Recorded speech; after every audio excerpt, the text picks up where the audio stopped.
Pour finir la séance de communication orale à la suite du professeur Mismetti sur traitement médical en 2019 et prévention de la MTEV lors du cancer en 2019. Encore mes remerciements pour l'invitation, puis cette fois-ci 2 topos. Merci beaucoup Ruben, merci beaucoup Gilles. On va commencer par le traitement et puis après on fera de la prévention. Pourquoi revenir sur ces 2 aspects-là que vous aviez peut-être déjà vus lors de ce congrès, en tous les cas on en a déjà parlé, parce que l'activité est assez brûlante, en 2018 pour le traitement, en 2019 pour la prévention. On va commencer avec le traitement, et le traitement, l'actualité c'est ça, c'est l'arrivée des anticoagulants oraux directs dans le contexte de la maladie veineuse thrombombilique et le cancer. Et vous voyez, 2 études publiées, une en 2018, une en 2019, 2 études en cours, donc 4, mais 2 non disponibles, et déjà 4 recommandations internationales dans le même laps de temps. Autant vous aviez l'habitude, on a bientôt plus de méta-analyses que d'études, aujourd'hui on a bientôt plus de recommandations que d'études. Elles ne disent pas forcément toute la même chose, ce qui est un peu gênant. Mais ça tient compte des susceptibilités différentes d'un pays à l'autre. On va essayer de revoir sur quoi c'est basé. Historiquement, vous savez qu'on traite les maladies veineuses thromboemboliques sur cancer avec des héparines de bas poids moléculaires de façon prolongée. Ça vient de toutes ces études-là et de ces méta-analyses qui montrent qu'on réduit de 40% le risque de récidive de phlébite en embolie pulmonaire quand on a commencé la pathologie. Si on prescrit des HBPM prolongés plutôt qu'un traitement conventionnel héparine relais AVK pour un risque hémorragique complètement contrôlé. Donc aujourd'hui, le traitement de référence de cette pathologie thrombotique sur cancer, c'est les HBPM prolongés.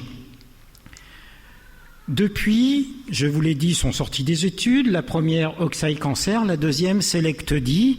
La première, c'est une étude qui, chez des patients cancéreux avec une thrombose proximale et ou une embolie pulmonaire, vont être traités soit par le traitement de référence actuel, HBPM prolongé pendant 6 mois, soit recevoir de l'édoxaban. Et vous savez, peut-être pas, mais l'édoxaban ne se prescrit pas tout seul au départ. C'est 5 jours d'héparine, puis l'édoxaban, Péros, 60 mg une fois par jour ou 30 mg. Et avec un suivi 12 mois, une étude en ouvert. L'étude SELECT-D, c'est avec le rivaroxaban, c'est à peu près le même schéma d'étude, une HBPM prolongée versus le rivaroxaban, avec le schéma posologique habituel, une dose de charge pendant 21 jours à 15 mg 2 fois, puis 20 mg une fois. N'oubliez pas, cette étude SELECT-D, c'est plutôt un projet pilote. On était plutôt sur le versant hémorragique. Ça vous explique pourquoi il y a 500 malades dans cette étude, alors qu'il y en a plus de 1000 dans l'autre. Mais on va voir ensemble les résultats de ces études. Je vous les ai mis tout ensemble. En haut, sur le risque de récidive de phlébite et d'embolie pulmonaire. Dans l'étude Oxai Cancer, les AOD, l'édoxaban ici, fait mieux que les HBPM prolongés, avec une réduction de 29% du risque de récidive. On est ras les fesses côté significatif. Et dans l'étude SELECT-D, 4% versus 11%, 60% de réduction du risque de récidive. Et cette fois-ci, c'est significatif. On a sur cette plaque les AOD plus efficaces que les HBPM. Donc, vous comprenez l'engouement qu'on a sur cette étude. Bien sûr, le grand classique, quand vous gagnez sur un versant, vous perdez sur l'autre. Et dans ces études, on montre une augmentation du risque hémorragique, cette fois-ci significative dans l'étude Oxai, plus d'hémorragie sous AOD, moins sous HBPM prolongé. C'est quand même 77% d'augmentation. On est à peu près sur le même taux d'augmentation ici. On n'a pas la puissance significative pour conclure, mais quand même, on paye cette efficacité supplémentaire avec ce risque hémorragique. Et ce risque hémorragique, la grande nouveauté, c'est qu'il est essentiellement observé chez les cancers digestifs, colorectaux et gastriques, et dans les cancers urothéliaux. Pour vous le montrer, vous avez ici ce qui se passe dans les cancers digestifs sous édoxaban par rapport à HBPM prolongé. Un malade sur 6 va saigner dans cette étude quand il a un cancer gastro-intestinal si vous le mettez sous AOD par rapport à une HBPM. C'était vrai aussi sous rivaroxaban. Et sur les cancers urothéliaux, vous ne l'avez pas dans cette étude parce qu'il n'y en avait pratiquement pas, mais on est sur le même taux d'accident hémorragique. Donc ok, les AOD c'est bien, mais peut-être pas dans ces 2 types de cancers. Alors, Bien sûr, vous avez à peine sorti 2 études que la méta-analyse arrive, mais quand même, je vous mets ici la méta-analyse qu'on avait HBPM prolongé versus traitement standard, 40% de réduction du risque de récidive d'embolie pulmonaire, et si vous passez cette fois-ci à AOD versus HBPM prolongé, vous réduisez encore le risque de récidive de 35%. Réel progrès. Sur le risque hémorragique, les HBM prolongés n'augmentaient pas le risque hémorragique par rapport aux antivitamines K, et vous voyez que les AOD augmentent de 75% ce risque-là. Si je vous le traduis en termes d'incidence d'événements, quand on mettait un Nervitaz chez les patients cancéreux qui avaient une phlébitembolie pulmonaire, 1 sur 10 récidivait. Si vous mettiez une HBPM prolongée, on descendait à 9%. Si vous mettez un AOD, 6%. En termes d'hémorragie majeure, on passait de 3% à 3%, équivalent sous HBPM prolongé, et sous AOD, on double presque ce risque hémorragique. Et si vous raisonnez en termes de NNT, nombre de patients à traiter pour éviter un événement ou nombre de patients à traiter pour entraîner un événement indésirable, vous vous retrouvez à avoir tous les 33 patients une phlébite en moins avec les AOD et tous les 33 patients un accident hémorragique en plus avec les AOD. Et vous faites quoi? Plutôt compliqué à décider.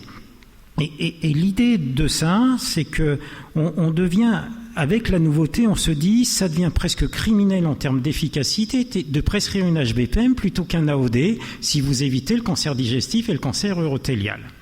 Et donc j'aimerais retravailler là-dessus, c'est est-ce que il faut d'emblée aujourd'hui proscrire les HBPM prolongés compte tenu de l'efficacité supplémentaire des AOD? Probablement non, parce que si vous allez dans ces études, au bout de 3 mois, les aspirines de bas poids moléculaire, c'est des traitements injectables avec des hématomes sous-cutanés, vous connaissez la tolérance de ces produits. Au bout de 3 mois, un grand nombre de ces patients avaient arrêté leur HBPM et passé à un autre traitement. Et donc finalement, seulement dans les 3 premiers mois, vous avez une vraie comparaison HBPM versus AOD.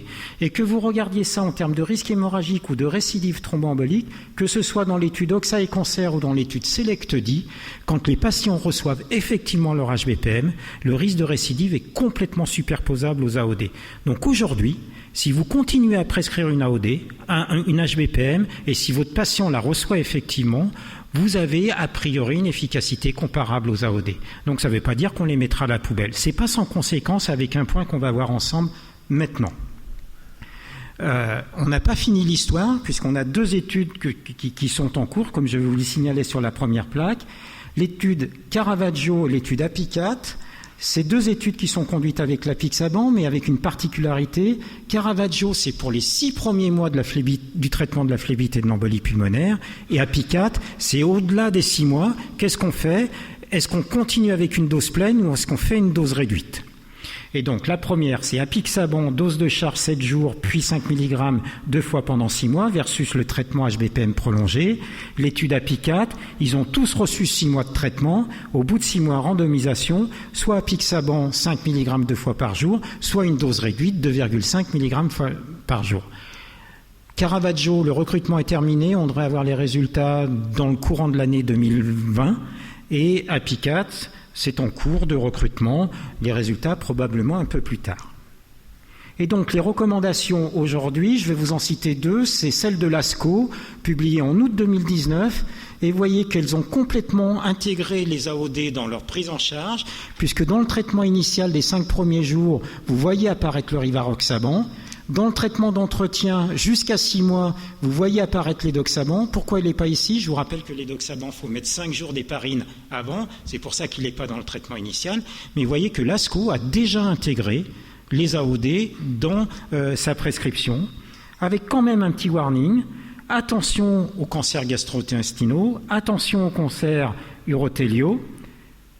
Et ils font une extension à tout ce qui est cancer muqueux.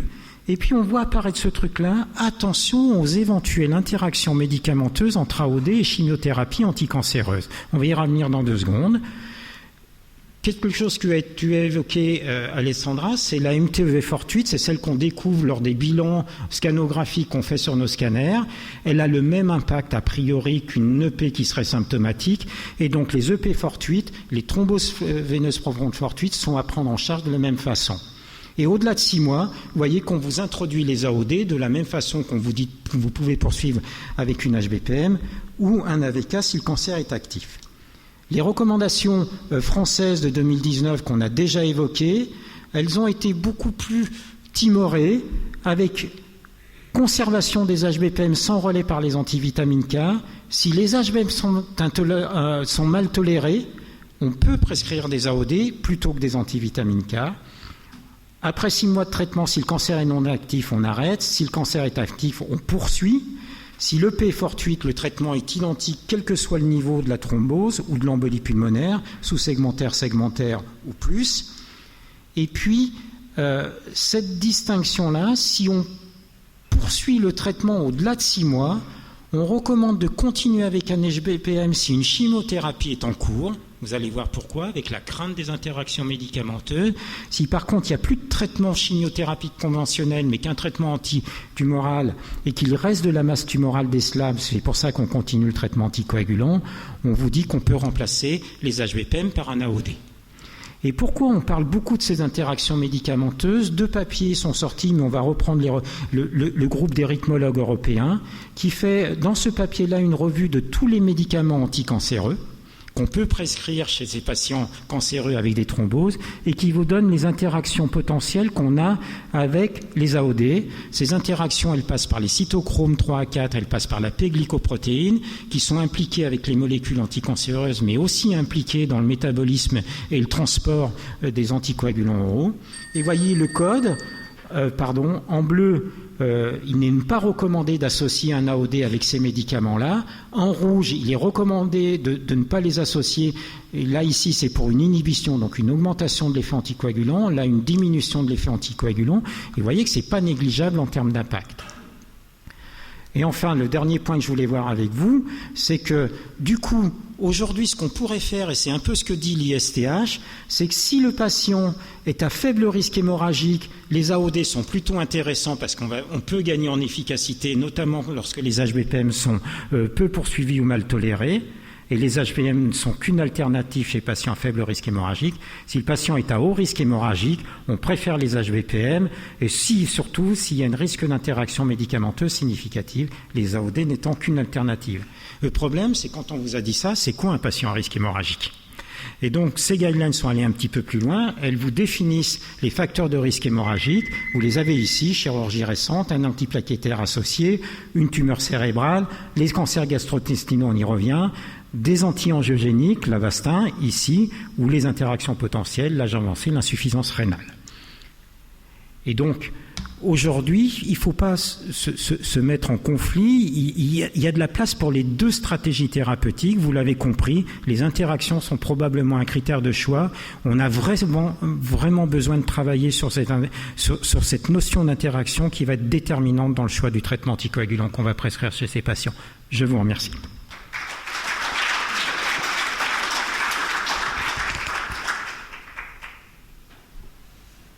Des questions dans la salle avant de passer au sujet de prévention.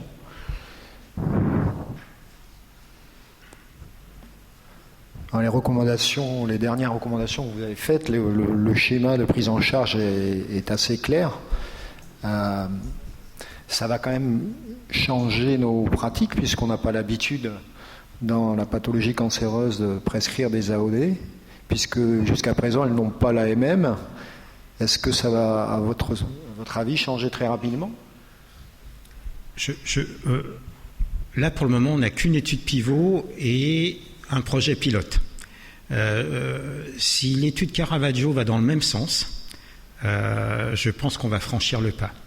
Comme on l'a fait pour la prise en charge de la maladie veineuse thromboembolique. C'est quand même franchement plus maniable. C'est en plus, quand il y a des gestes à faire, plutôt simple à utiliser. Le seul bémol qu'on a, c'est les interactions médicamenteuses qu'on ne maîtrise pas. Et du côté de l'oncologie, les oncologues ont aujourd'hui peur que les AOD interagissent avec les molécules anticancéreuses et diminuent l'effet des anticancéreux. Donc on a un vrai travail en commun à faire pour défraîchir tout ça. Donc les HBPM ne sont pas à la poubelle. Si interaction potentielle, on gardera les HBPM. Si pas d'interaction et si Caravaggio va dans le même sens que les autres, on passera aux AOD vraisemblablement.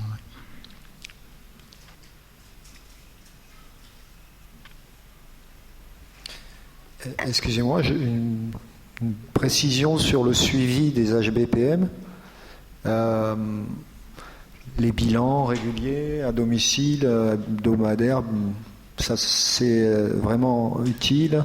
Est-ce que c'est fait en réalité? C'est une grande... La rentabilité du dépistage des thrombopénies induites par héparine chez ces patients-là est tellement faible, et en plus les INF ne sont pas regardés, qu'on a abandonné cette surveillance biologique plaquettaire chez ces patients-là. En plus, vous leur faites des INF régulièrement, donc on peut jouer avec.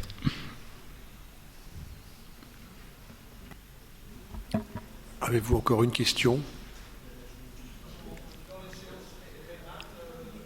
Attendez le micro.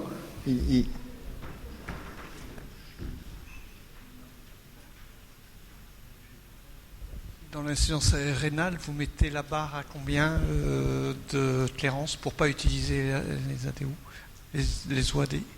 À 30? C'est une très bonne question. Vous savez que jusqu'à maintenant, on disait que les HBPM à moins de 30 minutes étaient contre-indiqués. La donne a changé en 2018, où on peut descendre en dessous, notamment avec l'enoxaparine, en divisant la dose par 2. Or, l'enoxaparine n'a pas l'AMM dans ses thromboses et cancers. Donc, il vous reste la daltéparine ou l'inoep. Il faut savoir que dans l'étude CLOT avec la daltéparine, les patients étaient inclus avec des créates à 320. D'accord? Donc, il y a des patients dans CLOT qui ont reçu de la daltéparine alors qu'ils avaient une créate à 320. Très clairement, jusqu'à 20 millilitres, j'ai aucun état d'âme. En plus, vous avez l'AMM pour utiliser l'inoep. Si on descend en dessous, utiliser l'héparine non fractionnée chez ces patients-là, c'est une véritable catastrophe. Ce traitement ne marche pas chez le patient cancéreux, ne marche pas de façon générale. Et donc, même si ce n'est pas consensuel, on commence, nous, à utiliser l'enoxaparine à dose réduite par 2 en dessous de 20. Jusqu'à 20, la tinzaparine, en dessous de 20, plutôt l'enoxaparine. C'est bien sûr une attitude d'expert, entre guillemets. Et Merci. pour les AOD, on va descendre jusqu'à 15, on commence à le faire, on commence à utiliser les AOD dans la dialyse, dans les insuffisances rénales terminales, donc ça va venir. Les AVK étant une telle catastrophe chez l'insuffisant rénal sévère qu'on va y venir. Merci. Donc,